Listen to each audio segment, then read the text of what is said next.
지난 13일 경기 부천 전통시장에서 곽제 트럭이 돌진하는 바람에 20명의 사상자가 났습니다.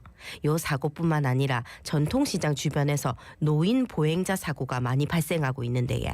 사고가 날 때마다 안전대책이 필요하다는 지적이 나오고 있지만 크게 달라진 건 없답니다. 오늘 관련 내용 자세히 짚어볼게요. 네, 관련해서 보도했었던 부산 MBC 장혜지 기자 스튜디오에 모셨습니다. 안녕하세요. 안녕하십니까. 예, 반갑습니다. 지난주 경기도 부천의 한 전통시장에서 트럭이 돌진하면서 20명의 사상자가 발생하는 사고가 있었습니다. 기시감이 들었던 게 부산에도 4년 전에 비슷한 사고가 있지 않았습니까? 네, 맞습니다. 이제 4년 전인 지난 2021년 12월에 수영 팔도시장 입구에서 길을 지나던 60대 할머니와 또 유모차에 타고 있던 2살 손녀가 차량에 치여 숨지는 그런 안타까운 사고가 있었습니다. 예, 이후에 참 안전대책 마련 목소리가 나왔었는데 4년이 지났는데 달라진 게 있을까요? 장혜지 기자가 현장을 직접 가보셨다고 들었는데 어떻던가요? 네, 해당 사고 이후에 이제 전통시장의 안전 문제 대책을 마련하라는 목소리가 많았는데요. 제가 노인보행자 사고가 가장 많이 발생한다는 부천시장에 가서 현장을 둘러봤는데 4년이 지나도 달라진 거는 없었습니다. 또 여전히 차와 사람이 뒤엉켜 있는 모습이 쉽게 목격이 됐고요. 네. 또 차들이 연달아서 시장 안으로 들어오다 보니 시민들은 그 차를 피해서 위태롭게 걷는 모습도 볼 수 있었습니다. 그러게요. 뭐 가보신 분들이 더 잘 아시겠지만 이게 뭐 사람과 차의 구분이 없어가지고 위험해 보일 때가 참 많이 있는데 사실은 이제 현실적인 대책이라고 하면 자동차 진입 금지 통제일 텐데 이게 또 이루어지기가 쉽지 않다고요. 네, 맞습니다. 일단 시장에 자동차 진입을 금지하게 되면 이제 교통사고 발생률을 당연히 줄일 수는 있겠죠. 네. 하지만 다른 현실적인 문제들도 존재하는데요. 시장 상인들한테 여쭤보니까 이제 시장 안으로 매장 물건을 실은 탑차가 들어와야 하기 때문에 네. 차 진입 자체를 막는 건 무리가 있다고 하더라고요. 이제 차 진입을 막게 되면 결국 탑차를 먼 곳에 대고 또 끌차에 물건들을 실어서 네. 시장 안으로 들어와야 되는 건데 이제 상인들 입장에서는 그게 어렵기도 하고요. 또 손님들은 이제 자동차 진입이 안 되면 주차를 하고 와야 하는데 아시다시피 시장 인근에는 또 주차장이 마땅치가 않잖아요. 그쵸, 그쵸.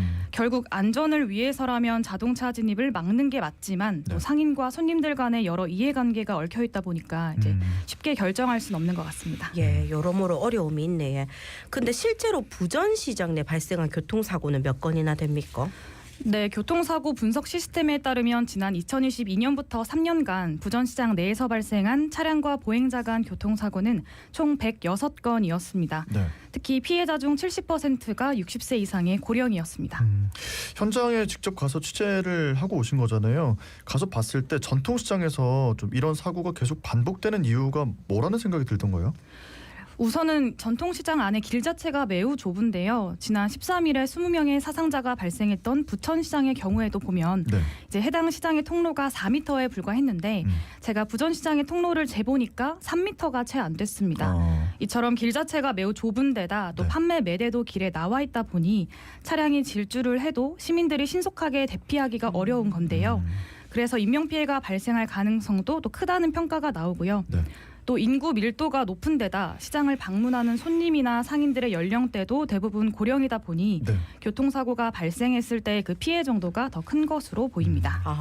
시장 상인들과 혹시 이야기 나눠보셨습니까? 뭐 어떤 게 문제다, 어떤 대책이 필요하다 이런 이야기는 없었습니까? 네, 시장 상인들께서도 걱정이 되게 크셨는데요. 예. 부산에 있는 전통시장 주변은 이제 일방 통행으로 지정된 곳이 많습니다. 보행 환경을 개선하겠다는 취지에서 그렇게 조성이 된 건데 네. 그런데 상인들께 여쭤보니까 이 안내가 제대로 되어 있지 않아서 이마저도 지켜지지 않는다고 하더라고요. 네. 이제 예를 들면 부천시장 같은 경우에는 입구에 진입금지 표지판이 설치가 되어 있는데 네. 사실상 차량이 들어오는 방향에서는 그 표지판이 보이지 않아서 무용지물인 상황이었고요. 또 입구 바닥에도 진입금지 문구가 적혀 있었지만 네. 3년 전쯤에 도로 포장을 하고 난 뒤로는 그 문구를 구청에서 다시 적어놓지 않았다고 하더라고요. 네.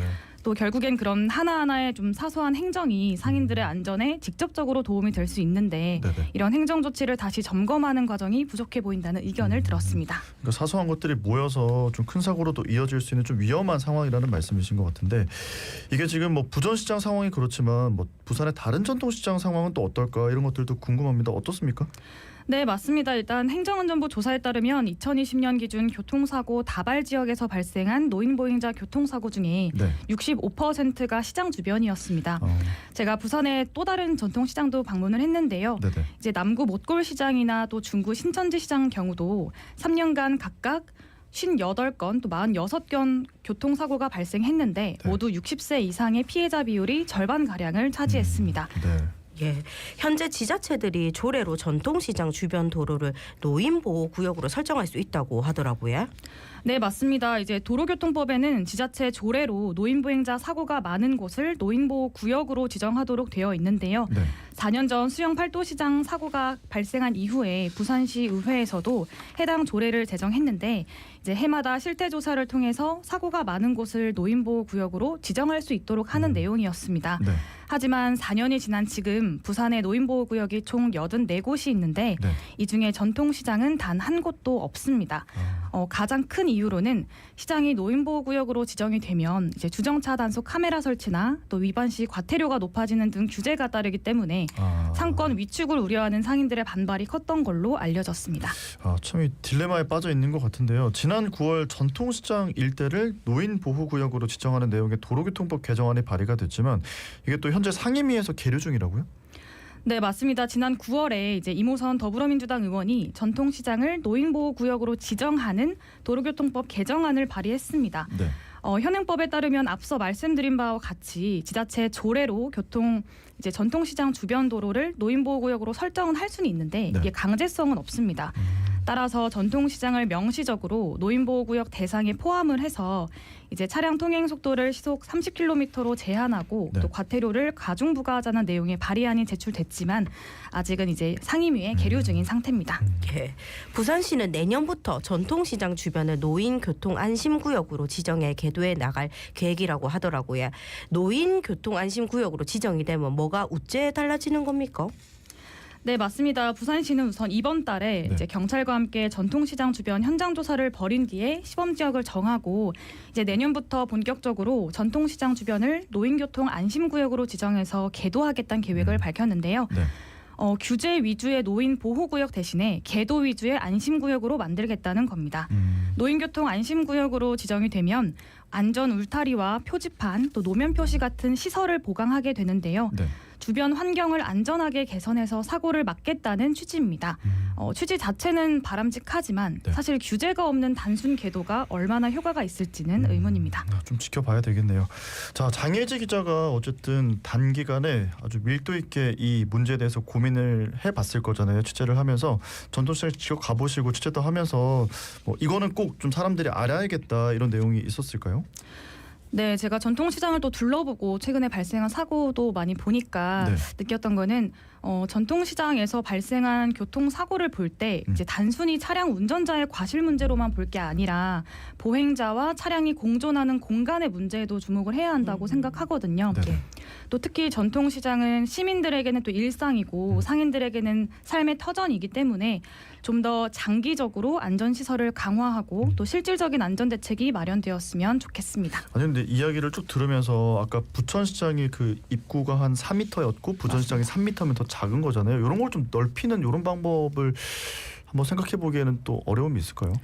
우선 일단 폭 자체가 말씀드린 바와 같이 3m에 불과했는데 네네. 사실 3m라는 거는 트럭 한 대가 들어가면 꽉 차는 그쵸. 공간이거든요. 네. 그래서 제가 살펴봤을 때는 이제 도로 자체가 좁은데 길 자체에 판매 매대까지 나와 있다 보니 길 자체가 더 좁아져서 네. 이제 좀 더 협소해지는 게 있어서 그런 부분을 좀 더 개선할 수도 있고 또 지자체 규정 조례를 개정해서라도 통로를 좀 넓힌다면 이제 보행 사고를 좀 더 예방할 수 있지 않을까 그런 생각이 들었습니다. 네. 자, 오늘 말씀 여기까지 듣고 오늘은 여기서 보내드리겠습니다. 고맙습니다. 고맙습니다. 감사합니다. 네, 지금까지 부산 MBC 장혜지 기자와 이야기 나눴습니다.